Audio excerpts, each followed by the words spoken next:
Okay mga paps, musta pala?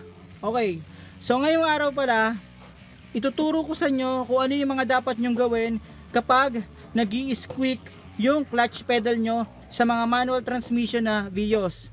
Okay, simulan natin to mga paps. Okay mga paps, eto ngayon, shoutout nga pala kay Matt Kinley kasi ginagamit niya tayo nitong Vios niya. Vios niya Gen 1, okay? So itong Gen 1 na to, manual transmission to. So ito, kapag mga paps nag-aano siya, nag-i-squeak yung clutch pedal nyo, may mga dapat kayong tignan, okay? Syempre unang-una yung clutch pedal nyo. Tara, pasok tayo sa loob. So ito mga paps, nandito tayo sa clutch pedal. Ito. Mga paps, matagal akong manual user. Actually 3 years pa lang ako nag-automatic. So sa clutch pedal, ganito yan. So i-press nyan, yan. Kapag may narinig kayong squeak, dito nyo i-check yan. Yan. So yan yung unang nyo i-check mga paps. Ayan. Ang gagawin nyo diskarte, lalagyan nyo lang ng WD-40. Yan. Yung part na yan. Yan. Okay? Yan. Lalagyan yung WD-40 yan. Okay?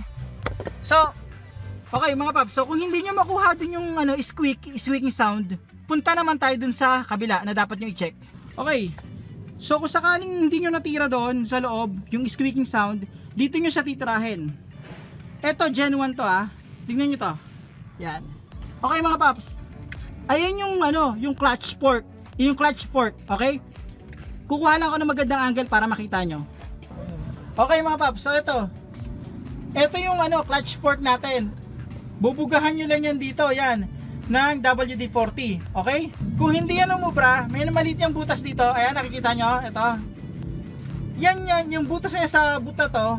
Diyan nyo i-spray ang WD-40. Ayan. So malaking tulong yan kapag na-regrease yan para hindi mag-squeak yung tapak natin sa clutch natin. So hindi ko sinasabing perfecto to, pero pwede itong pansamantala. Makakatulong to. Malay nyo, ito, makapagpawala ng problema nyo sa clutch. WD-40 lang mga paps dito. Okay? Okay, so mga paps, ganun lang kadaling magpawala ng squeak ng clutch natin. Okay, gagamit lang kayo ng WD-40 dun sa may clutch fork at saka dun sa may niya, yung parang butas niya sa rubber boot niya. Okay mga paps, kung hindi umubra lahat ng ginawa nyo, yung naggumamit kay WD-40, hindi siya umubra, i-consider nyo to. Yung tagal ng sasakyan nyo, kung kailan nyo huling napaltan yung clutch assembly nyo.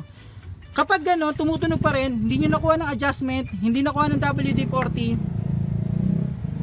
ipacheck nyo yung release bearing nyo ng clutch nyo. So yung release bearing nyo, may time na kapag tinatapakan nyo yung clutch, doon nawawala yung tunog. Okay? So mas maganda, pag hindi nawala tunog, pacheck nyo yung release bearing ng clutch nyo. Okay? Sa pag-check ng release bearing, since nasa loob yan, matrabaho yan, para isang labor na lang, isabay nyo na rin yung pressure plate at saka yung clutch disc.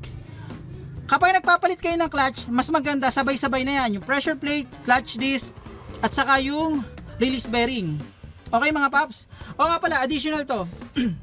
Kapag kapag ang sasakyan nyo is clutch operated na cable type, ganun rin yung proseso. Pero kapag nagtagal, nag-i-squeak siya, ang gagawin mo doon, palta mo na yung clutch cable. Mas magandang palta ng clutch cable kaysa maputulan pa kayo sa daan mga paps.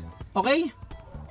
Okay mga paps, so hanggang dito na lang yung video ko. Sana may natutunan kayo sa video na to kahit simple at basic lang siya. So, huwag nyo nga palang kalimutan i-like at subscribe ang channel ko para makagawa pa ako ng mga ganitong basic video. At huwag nyo kalimutan i-hit ang notification bell para updated kayo sa video na ginagawa ko. So, paano mga paps? Hanggang sa muli.